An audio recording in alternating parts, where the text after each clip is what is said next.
हैं, उनके प्रति क्या हमने उनकी परिवार की चिंता किया है, उनके परिवार को हम लोग किस प्रकार से सहायता कर सकते हैं, या जो हमारी विभिन्न प्रकार के प्राथमिक स्वास्थ्य केंद्र और अन्य हैं उनको जनप्रतिनिधियों को गोद लेने के लिए कहा गया है, उनकी क्या स्थितियां हैं, वो हमारे गांव में ठीक से काम करेंगे कि नहीं करेंगे, ये विस्तृत चर्चाएं के बिंदु थे जो मंत्रियों को निकट भविष्य में अपने अपने प्रभार के जिलों में जाकर करने हैं। सर, क्या आगामी चुनाव को लेकर भी कुछ बात हुई सर, पंचायत के चुनाव को लेकर? नहीं, ये चुनाव की बैठक नहीं थी। चुनाव की बैठक संगठनात्मक स्तर पे होती है, उसमें होती है। ये बैठक केवल कोरोना के संक्रमण के थर्ड वेव की तैयारी के संदर्भ में, अब तक जो हमने किया उसके संबंध में, और कार्यों के निरीक्षण और ब्लॉक स्तर पर जो गोद लिए गए हैं स्वास्थ्य केंद्र, उनके क्या व्यवस्थाएं हैं और सरकारी योजनाओं का क्रियान्वयन किस प्रकार से हो रहा है, उसकी एक मॉनिटरिंग। उसके लिए जमीन का प्रकरण जो सामने आया है उसको लेकर सरकार क्या? देखिए, इसका उनके ट्रस्ट के लोग इसका अधिकृत जवाब देंगे।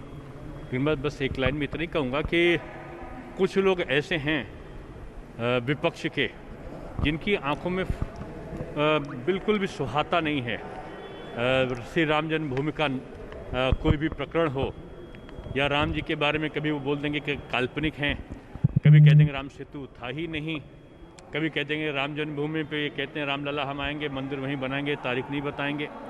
इस प्रकार की व्यंग किया करते थे और श्री राम जन्मभूमि के संदर्भ में अनर्गल प्रलाप, ये कुछ लोगों का शुरू से काम रहा है।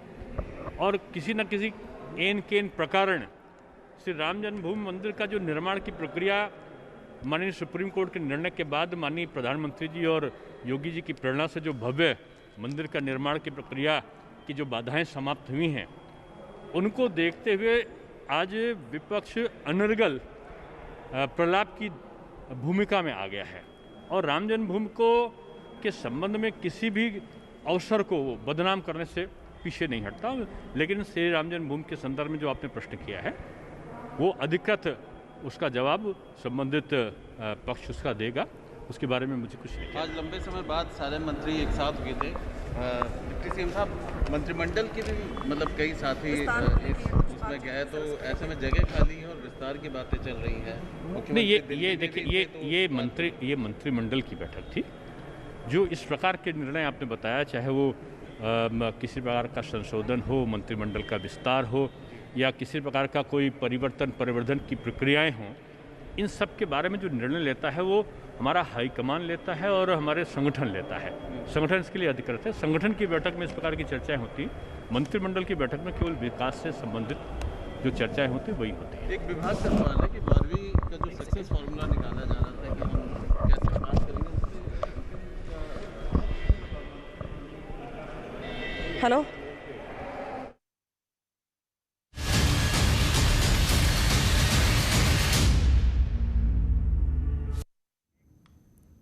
तो आरोपों पर राम जन्मभूमि ट्रस्ट का भी जवाब अब आ गया है। ट्रस्ट के महासचिव चंपत राय का एक पत्र आया है। उन्होंने लिखा है कि वास्तु दोष दूर कराने के लिए खरीदी गई थी जमीन, परकोटा और रिटेनिंग वॉल के लिए जमीन खरीदी गई थी, बाजार से सस्ते दामों पर यह जमीन खरीदी गई।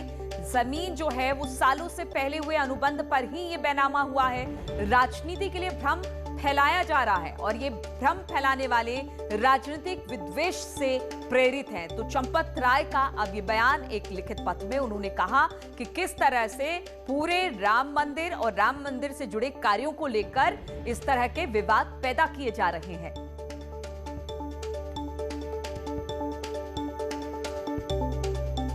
तो बाजार से सस्ते दामों से खरीदी गई थी जमीन।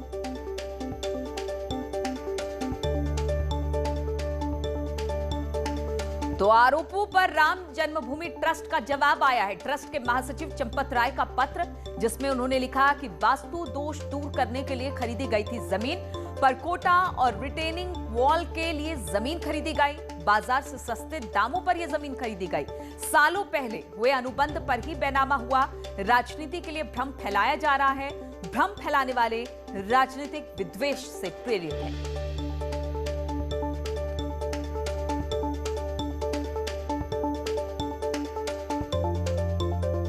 हमको आरोप लगते ही रहते हैं। मैं 100 साल से आरोप ही देख रहे हैं हम लोग। हम पर महात्मा गांधी की हत्या के आरोप लगे, आरोप से हम चिंता नहीं करते। आप भी चिंता मत करिए, आप खूब लगाइए। You are yes, I accept, I ready, you also, you do it. आप अपना काम करिए, हम अपना काम करेंगे। ट्रस्ट का कुछ में कहना है इस बारे में? नहीं कहना, अभी स्टडी करेंगे। तो राजनीतिक विद्वेष के बाद ही ये मामला पूरा आया। चंपत राय को आप सुन भी रहे थे। और राम मंदिर जमीन खरीद मामले पर डिप्टी सीएम केशव प्रसाद मौर्य का बयान आया है। जिनके हाथ खून से रंगे हैं वो सलाह ना दे, अगर गड़बड़ी हुई है तो जांच होगी। साधु संतों पर सबको विश्वास है। मौर्य ने ये सारी बातें कही, यह हमारे लिए आस्था का विषय है। देखिए, जिनके हाथ राम भक्तों के खून से रंगे हैं वो सलाह ना दें। अगर कोई किसी ने भी गड़बड़ किया होगा, ट्रस्ट उसकी जांच करेगा और जो दोषी होंगे उनके खिलाफ कार्रवाई होगी। और रामलला का भव्य मंदिर निर्माण का काम चल रहा है, वो भव्य मंदिर का निर्माण का कार्य होगा। और सलाहकार ना बने, पूज्य साधु संत वहाँ पे मंदिर निर्माण जो ट्रस्ट है उसके साथ जुड़े हुए हैं और सबको विश्वास है कि कहीं अगर कोई गड़बड़ है तो उसकी जांच होगी, जो दोषी होगा कार्रवाई होगी। और पूरा मामला क्या है और विपक्ष के आरोप क्या हैं, जरा हम आपको दिखाते हैं। तो विपक्ष का आरोप भी देखिए। 2 करोड़ की जमीन 18.5 करोड़ में खरीदी गई। बीजेसी गांव में खरीदी गई ये जमीन 5 करोड़ 80 लाख कीमत की ये जमीन थी। 18 मार्च को शाम 7 बजे के बाद इसकी रजिस्ट्री हुई। शाम 7:10 पर इसकी कीमत 2 करोड़ थी। अनिल मिश्रा और मेयर ऋषिकेश उपाध्याय गवाह थे। 5 मिनट बाद जमीन को 18.5 करोड़ में खरीदा गया। चंपत राय ने 18.5 करोड़ की जमीन खरीदी। 17 करोड़ रुपए आरटीजीएस के जरिए दिए गए। तो इस तरह की गड़बड़ी का आरोप लगा है राम मंदिर की जमीन की खरीदी पर।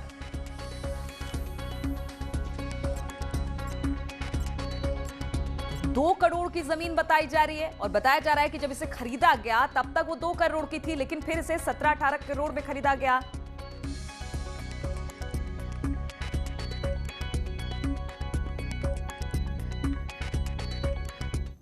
और इस वक्त उत्तर प्रदेश के मंत्री सिद्धार्थनाथ सिंह एक प्रेस कॉन्फ्रेंस कर रहे हैं। आइए सीधे रुक करते हैं। करवा सकते हैं।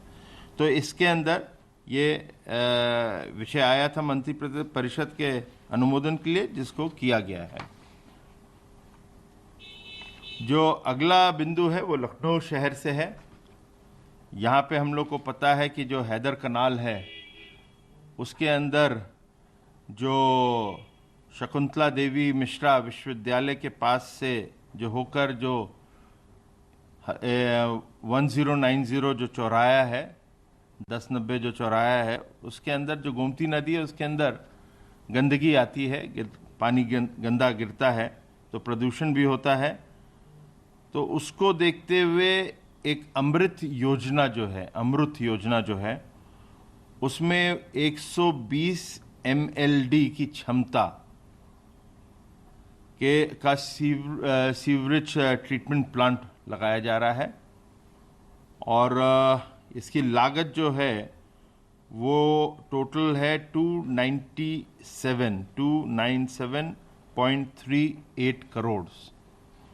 और इसके अंदर जो 297.38 करोड़ है वो डिवाइड इस तरह से होएगा कि इसमें केंद्रांश जो होएगा 88.53 करोड़, स्टेट का राज्यांश जो है 129.15 करोड़, क्योंकि निकाय भी है तो उनका जो रहेगा 79.69 करोड़।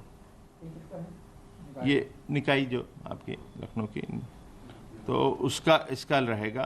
तो इससे जो गोमती नदी है वो स्वच्छ होएगी, सुंदर बनेगी, प्रदूषण फ्री होएगा। तो ये सब चीज़ों को देखते हुए ये एक अच्छी योजना है, विकास योजना है।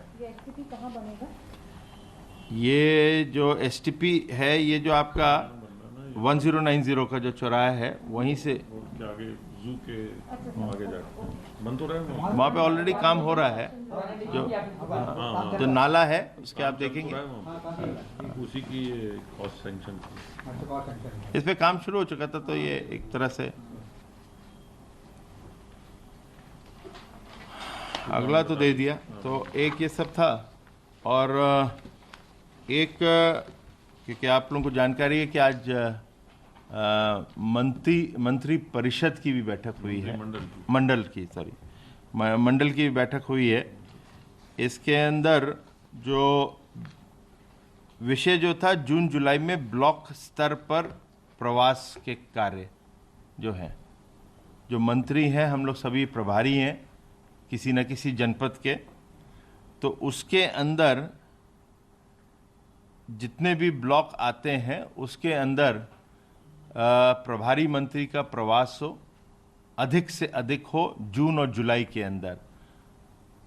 कोशिश ये हो कि सभी ब्लॉकों पे प्रवास हो, जिसके और एक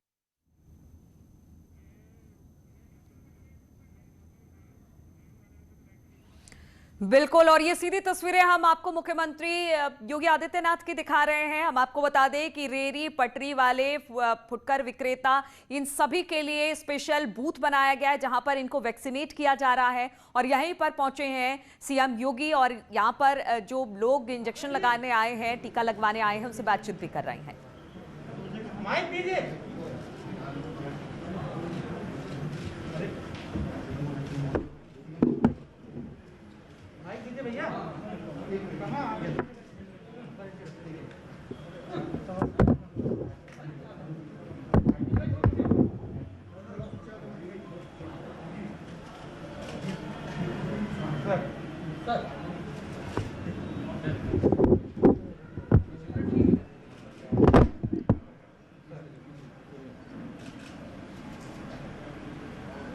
मित्रों, कोरोना महामारी के खिलाफ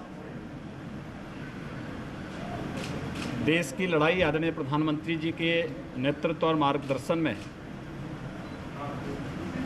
सफलतापूर्वक आगे बढ़ रही है। देश की सबसे बड़ी आबादी का राज्य उत्तर प्रदेश कोरोना की दूसरी महामारी पर पूरी तरह नियंत्रण स्थापित करने के बहुत नज़दीक है। जिस प्रदेश में 24 अप्रैल को 38,055 केस एक ही दिन में आए थे, आज वहां पर मात्र 339 केस आए हैं, 339 केस आए हैं। प्रदेश में 30 अप्रैल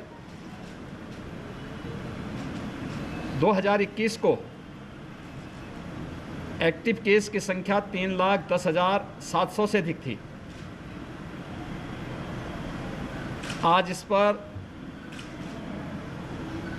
ट्रेस, टेस्ट एंड ट्रीट के आदरणीय प्रधानमंत्री जी के फॉर्मूले को मजबूती से लागू करने का परिणाम है कि 24 करोड़ की आबादी के प्रदेश में मात्र 8,100 एक्टिव केस रह गए हैं। राज्य ने इस दौरान अनेक प्रकार के नए नए अभियान प्रारंभ किए, जिससे कोरोना संक्रमण की चेन को हर एक स्तर पर तोड़ा जा सके, रोका जा सके। हर एक नागरिक को सुरक्षा कवच देने के लिए वैक्सीनेशन सबसे सशक्त माध्यम है। हम सब आभारी हैं आदरणीय प्रधानमंत्री जी के। पहली बार देश के अंदर किसी वायरस के खिलाफ वैक्सीन मिला और वह भी दो वैक्सीन एक साथ मिले। उत्तर प्रदेश में अब तक 2,30,00,000 से अधिक लोगों को हम लोगों ने कोरोना का वैक्सीन उपलब्ध करवाया है। आगामी समय में इसमें और तीव्रता लाने का प्रयास किया जा रहा है। अलग अलग ग्रुप को भी फोकस करते हुए हम लोगों ने कार्यक्रम किए हैं। जैसे थर्ड वेव की आशंका व्यक्त की जा रही थी, थर्ड वेव के लिए प्रदेश सरकार की जो तैयारी, जिसमें स्वच्छता, सैनिटाइजेशन और फॉगिंग की कार्रवाई को युद्ध स्तर पर आगे बढ़ाना, अभिभावक स्पेशल बूथ, 12 वर्ष से छोटी आयु के जितने भी बच्चे हैं उनके अभिभावकों के लिए हर एक जनपद में अभिभावक स्पेशल बूथ बना करके उन्हें कोरोना महामारी से बचाव के लिए सुरक्षा कवच प्रदान करना। पीडियाट्रिक आईसीयू के निर्माण की कार्रवाई हर एक जनपद में युद्ध स्तर पर चल रही है। और कल से हम लोग प्रदेश के अंदर बच्चों के लिए भी मेडिसिन किट हर एक जनपद में उपलब्ध कराने की कार्रवाई को आगे बढ़ा रहे हैं। कल इसका शुभारंभ होगा। अगले एक सप्ताह के अंदर हर एक जनपद में अभियान फिर से निगरानी समिति के मार्गदर्शन में युद्ध स्तर पर आगे बढ़ेगा। ऐसे ही अलग अलग ग्रुप को हम लोगों ने फोकस किया है। जैसे हर एक जनपद में मीडिया और जुडिशरी के लिए अलग बूथ बनाने की कार्रवाई हुई, शिक्षकों के लिए और सरकारी कर्मचारियों के लिए अलग बूथ बना। ऐसे ही स्ट्रीट वेंडर के लिए भी, पटरी व्यवसायी जितने भी हैं, ठेला खोमचा रेहड़ी लगाने वाले, उनके लिए भी स्पेशल बूथ बनाए गए हैं। और मुझे प्रसन्नता है कि बड़ी मात्रा में स्ट्रीट वेंडर वैक्सीनेशन के लिए इन सेंटर्स में पधार रहे हैं। ये लखनऊ का सेंटर है जहां पर वैक्सीनेशन का एक कार्यक्रम सफलतापूर्वक आगे बढ़ रहा है। हर एक ग्रुप को हम लोग कवर कर रहे हैं जिससे कोरोना संक्रमण की चेन को भी ब्रेक किया जा सके और साथ साथ सुरक्षा कवच भी प्रत्येक को प्रदान किया जा सके। देश की लड़ाई सामूहिक लड़ाई है। सबको मिलकर के आदरणीय प्रधानमंत्री जी के मार्गदर्शन में इस लड़ाई को आगे बढ़ाना चाहिए। हमारी अपील है कि वैक्सीन लेने के बाद भी हमें सावधानी बरतनी पड़ेगी। हमेशा हमें सावधान रहना पड़ेगा कि कोरोना का संक्रमण कमजोर हुआ है लेकिन समाप्त नहीं हुआ है। इसलिए हर एक स्तर पर सावधानी, 2 गज की दूरी, मास्क है जरूरी के इस मंत्र का पालन करना,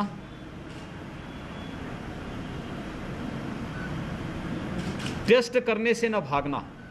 कहीं भी कोई ऐसी संदिग्ध या लक्षण युक्त व्यक्ति देखे तो टेस्ट करने से न भागें, बल्कि समय से टेस्ट उन्हें इस प्रकार की बीमारी से बचा सकता है। और वैक्सीन लेने से भी नहीं घबराना। जो भ्रम और अफवाह की स्थिति पैदा करने का कुछ लोगों ने प्रयास किया था, आज हर एक व्यक्ति इस बात को स्वीकार कर रहा है कि वैक्सीन ही एकमात्र सुरक्षा कवच है। और बृहद पैमाने पर यह वैक्सीन लगाने की कार्रवाई चल रही है। और हम सब आभारी हैं आदरणीय प्रधानमंत्री जी के, जिन्होंने 45 प्लस को पहले से ही वैक्सीन फ्री में उपलब्ध कराए जा रहे थे राज्यों को। 21 जून से प्रत्येक नागरिक को, यानी 18 वर्ष से अधिक आयु के प्रत्येक नागरिक को फ्री में वैक्सीन भारत सरकार उपलब्ध कराएगी। उत्तर प्रदेश को सर्वाधिक इसका लाभ होगा क्योंकि उत्तर प्रदेश के अंदर हमें 16 करोड़ लोगों को, 18 वर्ष से ऊपर के लोगों को वैक्सीन से आच्छादित करना है। जब 18 वर्ष से छोटी आयु के बच्चों के लिए, युवाओं के लिए भी जब वैक्सीन आएगा तो उन्हें भी हम उसी व्यवस्था के साथ जोड़ेंगे। लेकिन फिलहाल 18 से अधिक आयु की उम्र के लोगों के लिए जो वैक्सीनेशन का कार्यक्रम चल रहा है, ये सफलतापूर्वक आगे बढ़ सकें, इस पर हमारा फोकस है। इसी को लेकर के हम आगे बढ़ रहे हैं। धन्यवाद। तो सीएम योगी को आप सुन रहे थे। उनका कहना था कि जो वैक्सीनेशन अभियान है उसमें तेजी लाई जाए और इसी को लेकर अलग अलग लोगों को टारगेट किया जा रहा है। आज वेंडर्स को इसी तरह से टीका लगाया जा रहा है, उनके लिए अलग बूथ बनाया गया है, चाहे मीडिया कर्मी हो या फिर महिलाएं हो या 12 साल से कम उम्र के बच्चों के माता पिता हों। तो कोशिश यही की जा रही कि जल्द से जल्द टीकाकरण अभियान को तेजी उसमें लाई जाए और ज्यादा से ज्यादा लोगों का टीकाकरण किया जाए। कोविड के नियमों को लेकर भी उन्होंने कहा कि चाहे हम क्यों ना इंजेक्शन लगा ले, लेकिन फिर भी कोविड के नियमों का हमें बाद में भी पालन करना है क्योंकि कोविड कम हुआ है, खत्म नहीं हुआ है।